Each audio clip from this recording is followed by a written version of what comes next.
And welcome back to the second video. This video is going to be dedicated to my gherkins, my cucumbers and my courgettes. Now there is so many different varieties of either one of these vegetables.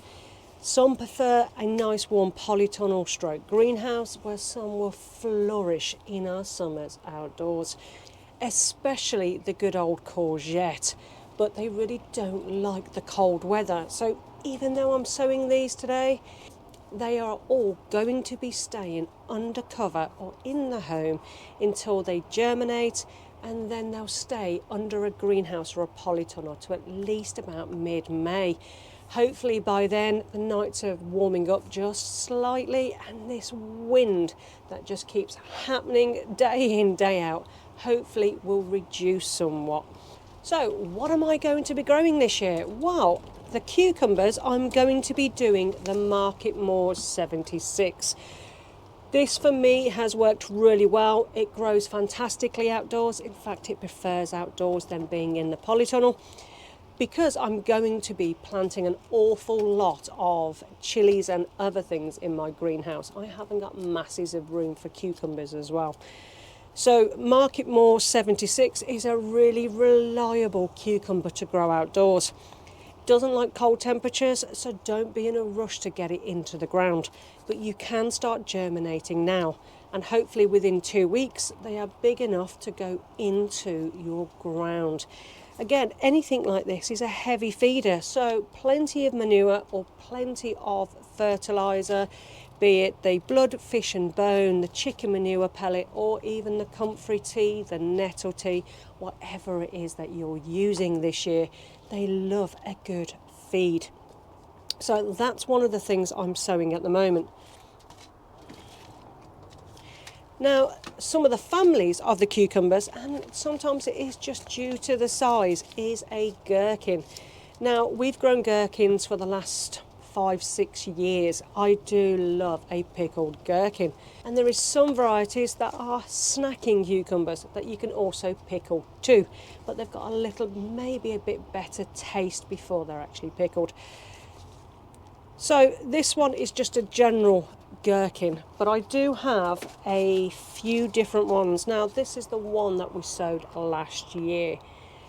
This was quite good. It did very well in one of the spare greenhouses that we had access to, but I'm going to do this one this year. I think I'm going to leave this one, but this year I'm going to be growing this one, not this one, because we did actually have trouble last year trying to get these particular ones to germinate.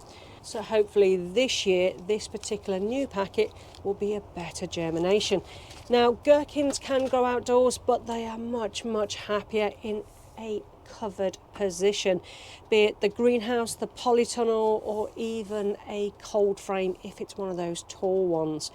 Now we find gherkins a real sprawling plant, and they will need to be tied in and to have something to grow up, and it's the same as any other cucumber too. Now you can lay it across the floor and let it do its thing, and for us we did do that with several of our cucumbers last year.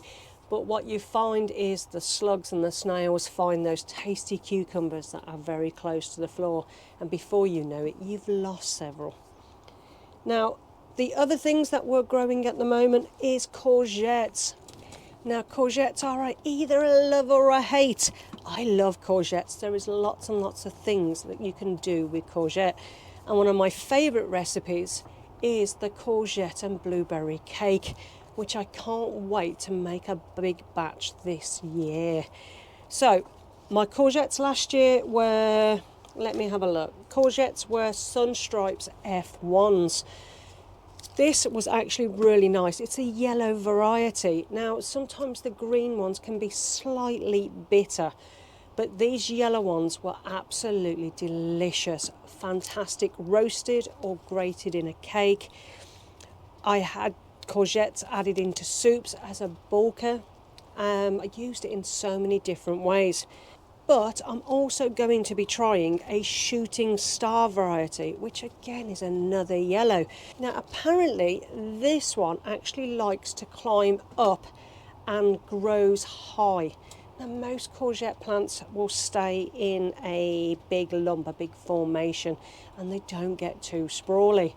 This one apparently likes to sprawl, so I wanted to give this a try in a couple of areas to see how good this one is.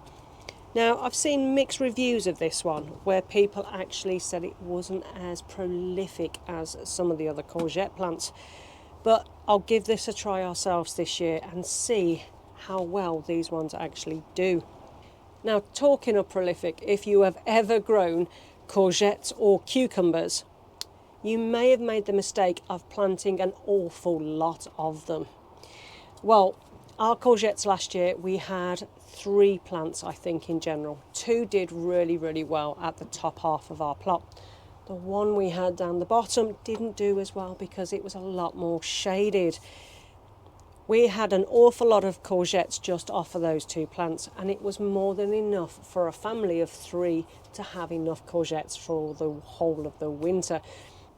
So just bear that in mind if you are sowing or planting courgettes, that a couple of plants really will pretty much give you all the fruit that you need for the whole of the year.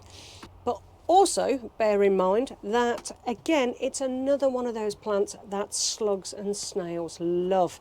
They will happily destroy your cucumbers, your courgettes, and anything else that's got nice soft stems. So I always extra sow. 1, just in case of germination, and 2, in case something gets munched, and then we've always got something to replace it. Because the last thing I want is to go a year without any nice fresh cucumber or my courgette plants. So that is what I'm sowing today. The cucumbers and the gherkins for the polytunnel, and hopefully in the next couple of weeks they'll be ready again to go either in the ground in the polytunnel or outdoors. And don't forget, if you are growing your cucumbers or your gherkins, they do love to climb. Like I said, you can let them sprawl, but it is much better to grow them vertically up something. So keep that in mind when you're choosing where you're going to grow your squashes and courgettes. So guys, the question, what ones are you growing? What varieties are you going to give a go this year? How many of you out there have sown about 20 of each plant? We've all been there, we've all done it. So guys, let me know in the comments what you are growing this year. How many are you intending to sow? How many have you sown? And what varieties and what growing conditions are you going to be doing this year? Is it going to be a polytunnel or a greenhouse, or is it going to be in the outside ground? Just guys, let me know in the comments. I really do love reading your comments.